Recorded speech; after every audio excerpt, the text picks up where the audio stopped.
Ouais. Et alors on a passé un petit coup de fil à l'un de vos très bons amis, Bob Sinclair, l'un des restaurateurs stars de l'émission Vintage Mécanique sur RMC Découverte, Michael Capaldi, et il nous a raconté quelques petites choses sur vous.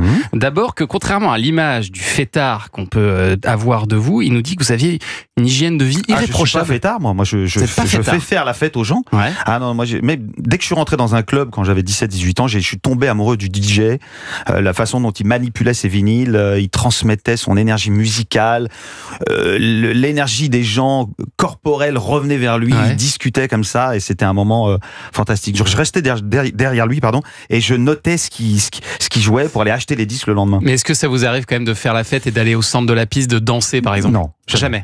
Vous dansez jamais? Je dansais à l'époque parce que j'aimais bien la musique qu'il y avait, mais non, là, moi, je veux absolument. Quand il y a un DJ, je veux absolument le remplacer. Je dis attends, vas-y, va boire un verre, va boire un verre, je vais me mettre derrière. Pas par prétention, mais juste parce que j'ai envie de jouer, j'aime faire danser les gens. Le seul endroit où on peut voir Bob Sinclair danser, c'est sur Instagram avec ses enfants. C'est le seul endroit où on voit jamais dans un bar.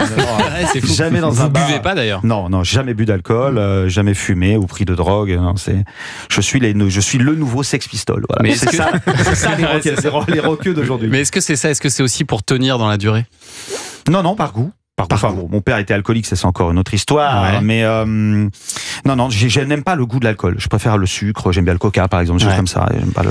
Et alors, il nous a raconté aussi, votre copain Michael Capaldi, ce qui s'est passé sur le tournage d'un clip où il vous conduisait, vous et une mannequin, à bord de sa Rolls-Royce dans Paris en plein confinement. Écoutez. Yo mon Chris, c'est Mike. Et écoute, je sais que ce matin tu es sur le plateau d'Europe 1 et on m'a demandé une petite anecdote. Alors, il y a un truc qui me revient, qui m'avait beaucoup amusé. Lorsque nous avions tourné ce clip DNA dans Paris au moment du confinement et que nous avions dans la voiture ce jeune mannequin Théa Ross qui t'accompagnait pour le clip et qu'on lui avait fait croire que tu avais intégralement réservé tout Paris, chose qu'elle avait cru, puisque c'était en plein confinement et couvre-feu et que on voit dans le clip qu'elle marche au milieu des Champs-Élysées où il n'y a personne, où toi en train de courir entre la place Vendôme et Rivoli, où là encore une fois il n'y a personne, ce qui donne un éclat incroyable au clip, et elle avait tout gobé. Et c'était assez rigolo donc d'avoir joué sur cet élément-là. Voilà. Chris, ne change rien. Tu es quelqu'un de formidable, d'une simplicité incroyable. Des artistes comme on aimerait en avoir beaucoup plus, qui font partager leur passion absolue. Moi j'adore. Voilà. Ne change rien, je t'embrasse, à très bientôt. Bisous. Merci Mike. Merci Michael Capaldi.